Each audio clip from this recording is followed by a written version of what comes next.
श्री शिव प्रातः स्मरण स्तोत्रम्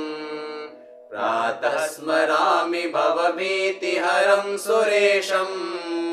गंगाधरं वृषभवाहनमम्बिकेशं खट्वाङ्गशूलवरदाभयहस्तमीशं संसाररोगहरमौषधमद्वितीयम् प्रातर्नमामि गिरिशं गिरिजार्धदेहं सर्गस्थितिप्रलयकारणमादिदेवं विश्वेश्वरं विजितविश्वमनोभिरामं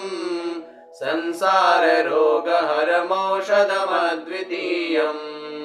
प्रातर्भजामि शिवमेकमनन्तमाद्यम्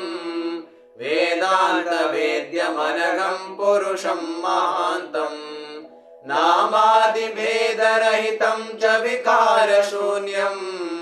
संसाररोगहरमौषधमद्वितीयम् प्रातः समुत्थाय शिवं विचिन्त्य श्लोकत्रयं ये नुदिनं पठन्ति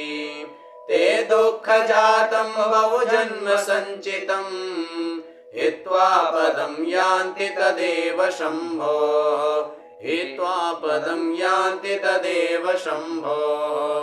इति श्रीमच्छङ्कराचार्यकृतं श्री शिव प्रातः स्मरण स्तोत्रम् सम्पूर्णम्।